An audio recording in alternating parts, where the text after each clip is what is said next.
मैथिलीक समस्त नहीं श्रोता का राजीवक नमस्कार। श्रोतागण, साहित्यिक यात्रा के नवकरी लऽ कऽ पुनः हम अहाँ सभक समक्ष उपस्थित भेलहुँ हँ।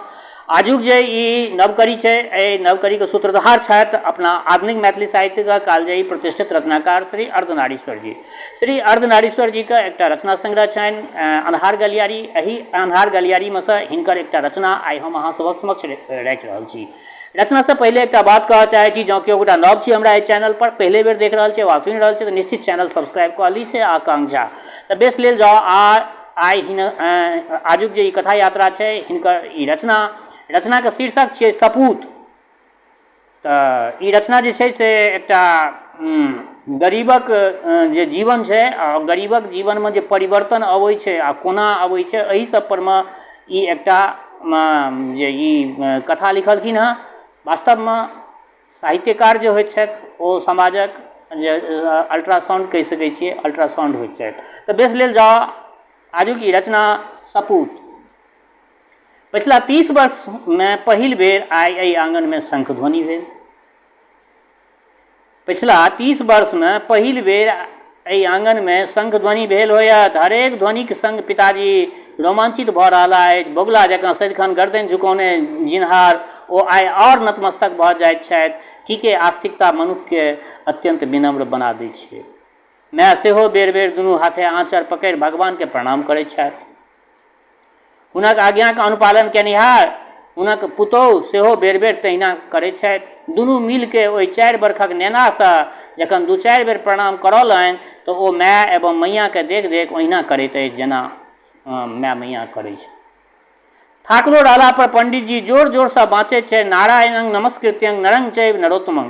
ओ लीलावती एवं कलावती नाम पर जोर जोर से बाँचैत छथि, कारण आम श्रोता एहि पर विशेष ध्यान दैत अछि। माय पंडितक बेटी अछि, तेँ अल्प वित्तैरल्प काले सन किछु पाठ विशेष शुद्धताक संग करैत छथि, मुदा बीच बीच में कोना ओ अशुद्धो सुर्रैत जाइत छथि से हमरा सँ छिपल नहि रहैत अछि।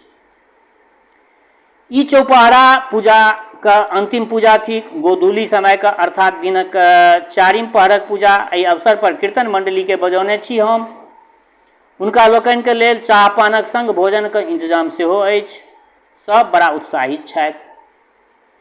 ओना तऽ मात्र 2-4 गोटा के खुआ के एहि पूजा के पूर्णाहुति कऽ सकैत छलहुँ, मुदा एहि नवनिर्मित कोठा में वास लेबाक अवसर पर हम बृहत भोजक आयोजन कयल अछि। ई सोद्देश्य अछि हम उल्हनक अवसर के मेटा अपना लेल प्रशंसात्मक वातावरण के निर्माण करय चाहैत छी।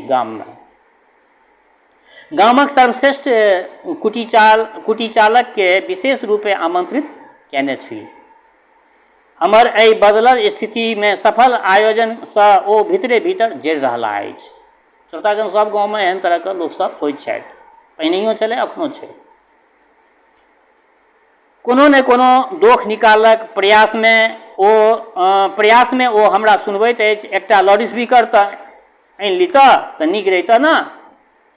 जतऽ एहन काज बेर बेर होइत छै घौ, ओतऽ तऽ कोनो बात नहि। धैर्य एतऽ तऽ 30 वर्षक बाद एहन मौका लगलै हँ। हमसब देख रहल छियै तोरा अंगना में पूजा भऽ रहल है। तोहर पितामह के मुइला पर श्राद्ध में जे पूजा भेल तकर बाद ई पहिले अवसर अछि जे तोरा अंगना में पूजा भऽ रहल छौ। दरिद्रताक नग्न नृत्य के तोरे संग सपूत भेल जे तोड़लक। आइ तऽ तोरा देखला से किओ सोचियो नहि सकत जे सोमेश्वर बाबू के भगिन जमाय कहियो हुनक चरवाहा रहल होयत। आइ तोरा देखला के बाद किओ सोचियो नहि सकत जे सोमेश्वर बाबू के भगिन जमाय कहियो हुनक चरवाहा रहल होयत। हम बुझि गेलहुँ जे खुशी के अवसर पर ओ हमरा नांगट करबा पर तुलल छथि। मिडिल से आगू स्कूली शिक्षा नहि पौलहुँ। ताहि दिन सँ एहि समाज रूपी किताब के तऽ पढ़लहुँ अछि। सएह अनुभव हमरा संयमित रखलक। धैर्य व्यक्तित्वक चलचित्र में अपन रूप देखला से अपना के नहीं रोकि सकलहुँ। हम जखन ओ छलहुँ अर्थात सोमेश्वर बाबू के चरवाहा, तऽ बालाजी बुधियार छल आ हम बलेर। गाम में श्रोतागण होइते छै। बालाजी बुधियार छल आ हम बलेर। आई MA पास होइतो उत्तम चरित्रक होइतो बालाजी बलेल अछि आ हम सपूत अछि। तऽ कहबी छै बुड़बक बेटा टक्के काबिल। आई बालाजी के सामाजिक बदलावक प्रति समर्पण, ओकर ज्ञान, ओकर आदर्श पोंगापंथीक पर्याय बनि गेल अछि। से मात्र एहि कारणसँ जे अर्थोपार्जनमे पछुआएल अछि बालाजी। दोसर दिस काल्हुक चरवाहा आइ सपूत बनल अछि। चरवाही जे गाँवमे करै छलै से आइ गामक सपूत बनि गेल अछि। मुदा यदि हमरो अक्षर ज्ञान भेटल रहिता तऽ हम की रहितहुँ, मात्र कलम घसुए न कहिता लोक। ई सपूत शब्द हमरा आइ बेध रहल अछि हमरा मोनके। हमरा समक्ष नहि छूटै जे हमर अतीत सोमेश्वर बाबूके संपत्तिके रक्षाके प्राणपणमे सँ जुटल चरवाहा जे हुनक सभटा संपत्तिके अपने जागीर बुझैत छल, ककर मजाल छल जे हुनका जरलो खर पर अपन पैर रखिता। एहि ताबेदारीके बदलामे भेटैत छल कखन भात तऽ कखन मड़ुआके रोटी पर नून प्याज फ्री। हाँ, सोमेश्वर बाबूक मायके कृपासँ कखन कखन नीको खेनाइ भेट जाइत छल हमरा। ओहि परिवारक लोकक हृदयमे के यदि एक्सरे लेल जैता तऽ सबटा मरुस्थलेमे भेटता। एकेटा मरुद्यान छली। यदि ओ घटना नहि घटल रहिता तऽ की भऽ के हम रहितहुँ। आ ओहि घटनाके बाद अबैत मातर सिहरि उठैत छी आइयो हम। बाधक एहि शेरके सोमेश्वर बाबूक सबसँ छोटका भेड़िया घायल कऽ देने छल। बाधक एहि शेरके सोमेश्वर बाबूके सबसँ छोटका भेड़िया घायल कऽ देने छल। ओहि साँझमे थाकल रहबाक कारण ओहि छौड़ाके आज्ञाके अवज्ञा की केलहुँ कि बाधक एहि शेरक गाल पर कोठाके ओहि भेड़ियाके पंजा झनझना उठल छल। खून नहि बहल छल, मुदा भितरिया जे चोट भेल ताहिसँ ओहि दिन बिन खेन्नहि घुमि आयल छलहुँ अपना घर हम। ओ सपूतके ई स्थिति छलै गाँवमे। सब बात सुनि कऽ कानऽ लागल छल माय। बुझबैत छल ओ बेटा पुरान कवि छै, भिखे निदान तऽ मूलक मैदान। भिखे निदान तऽ मुलुक मैदान। जँ इएह केनाइ छ तऽ ओतऽ जाके करऽ जतऽ अपन कहऽवला केओ नहि हो। यानी बाहर कतहु चलि जा, माय ई सजेशन दऽ रहल छलै। आगिके घीके आहुति आ हवाके झोंका, नदीके धाराके अतिवृष्टि तथा बान्हक अभाव आ जेठक दुपहरियाके मध्याह्नक प्रखर किरण सुखायल धरती पर पड़ि जेना बढ़ा दै, तहिना हमर प्रताड़ित मोनके प्रसुप्त बदलाके आकांक्षा आ स्वाभिमानके मायके बात जगा देलक। एही रौमे हम भागिके कलकत्ता पहुँचल रही। कलकत्ता हम चलि गेल छलहुँ। संजोग नीक छल, नौकरी भेट गेल। राहुल बाबू किछुए वर्षसँ कलकत्तामे अपन कारोबार शुरू केने छलाह। पढ़ल लिखल नहि छलाह तऽ कतहु ककरो घरेमे ने नौकरी भेटतै। तऽ ओहि राहुल बाबूके घरमे नौकरी भेटलै। ओ कारोबार राहुल बाबू शुरुए केने छलाह। हुनक आओर परिजन सब वर्धमानमे रहै छलनि। अपने ओ अपन नवकी कनियाँके संगे कलकत्तामे रहैत छलाह, जकरा सेवा हेतु एकटा नौकरक जरूरत छलै। हमरा सन अल्हर ग्रामीण किशोर एहि लेल एकदम निरापद छलहुँ। एहि तरहे एहि बेर शहरमे मनुखक चरवाही हमरा भेट गेल, यानी मनुखक नौकरी करैके लेल भेट गेल। गाममे मालजालक चरवाही करै छलहुँ, एहिठमा आबिकऽ मनुखक चरवाही करऽ लगलहुँ। एहि सानिध्यमे नीक भोजन आ बोल सुनि सुनिकऽ कखन ई किशोर आ युवावस्था प्राप्त कऽ लेलक से अपनो नहि जानि सकलहुँ हँ। बबुआ, पंडित जी के दक्षिणा दहुन। पिताजीके एहि बातसँ हम फेर पूजा स्थलमे आबि जाइत छी। हम अपन होशियारी देखबऽके लेल ओहि कुटिल शुभेच्छुसँ पूछैत छियनि, ककाजी कतेक दक्षिणा देल जाए? दोसर कहै छनि जे दोसर तऽ 100 टका दऽ देतै। दोसर आदमी जो 100 टका दऽ देतै तऽ काज चलि जेतै, मुदा तोँ 5 टासँ कम की देबहक? ओ बजला। ईर्ष्यासँ जरैत मनुख दोसरक दोख तकने फिरए से तऽ बुझिमे अबैत अछि, मुदा सहृदयताक प्रमाण पत्र लपेटने बैसल व्यक्ति सेहो अपन अहंके ठेस लगबासँ तिलमिलाके प्रतिकारक उपाय खोजैत अछि। आ अपना के ईर्ष्याग्नि में डाहैत अछि।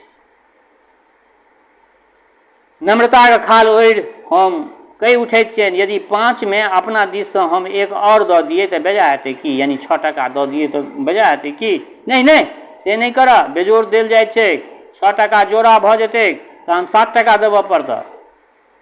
हम 51 टा टका पिताजी दिस बढ़ा दै छी।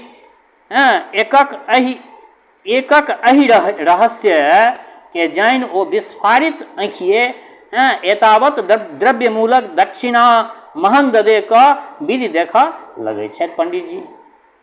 मुदा हम ओहि दृश्यक आनंद नहीं लऽ पबै छी। हम तऽ एक बेर फेर चल जाइ छी अतीतक ओहि दुनिया में जहिया 51 पाइयो देखब नसीब नहीं होइत छल।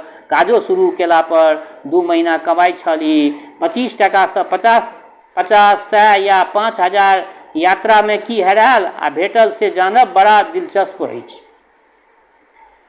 राहुल बाबू के व्यापारक सिलसिला में सप्ताह भरि बाहर रहनाइ एहि अदना छौड़ा के हुनक पत्नी के प्रिय पात्र बनबैत गेल।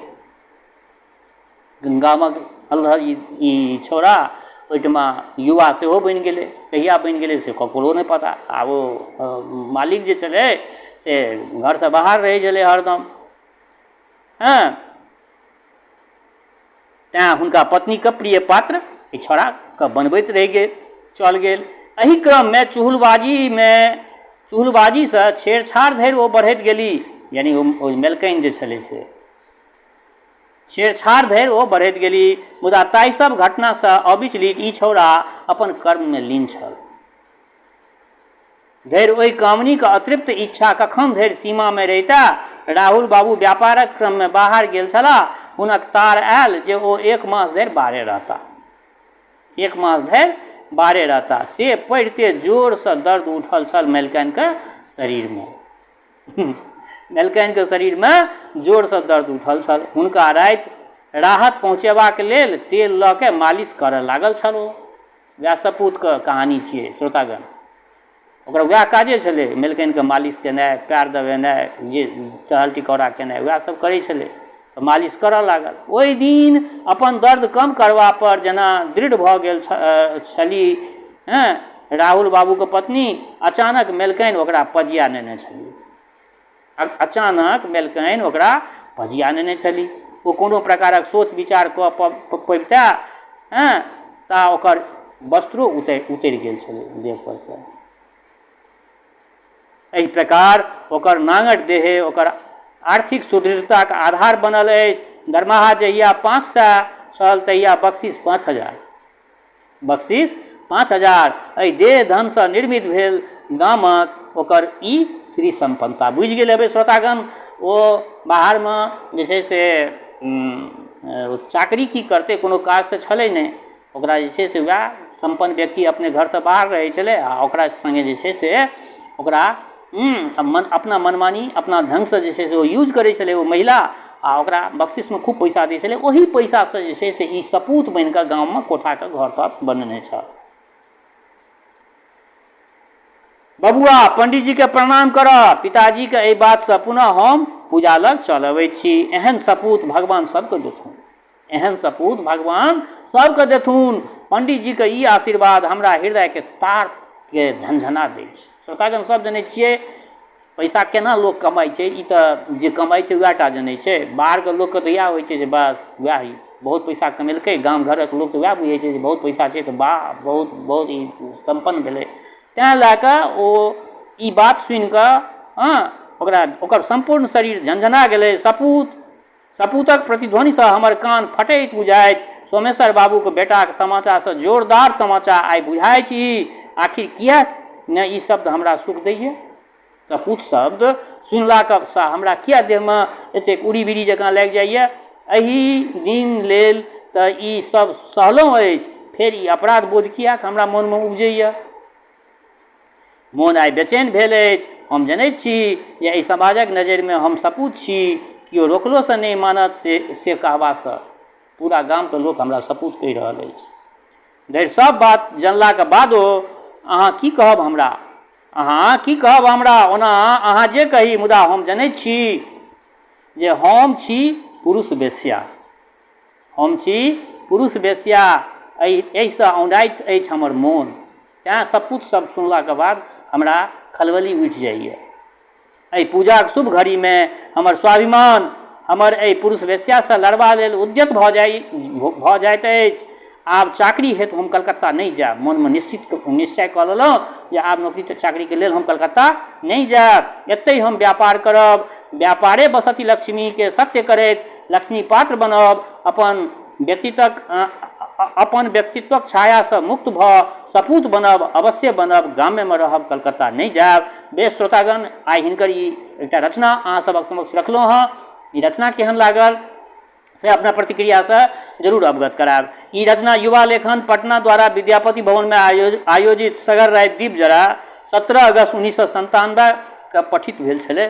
तऽ एहि रचना के संदर्भमे अपना प्रतिक्रियासँ अवगत करायब। संगे दोसर बात, हमर श्रोता चाहे गाँवमे रहै छी वा परदेशमे रहै छी, देशमे रहै छी वा विदेशमे रहै छी, जतऽ कतौ रहै छी, स्वस्थ रहू, निरोग रहू, अपना आचरणके पवित्र बनेने राखू। माता जनक नंदिनी जगदम्बा माँ वैदेही कृपा सदिखन अहाँ सब पर बरसैत रहा।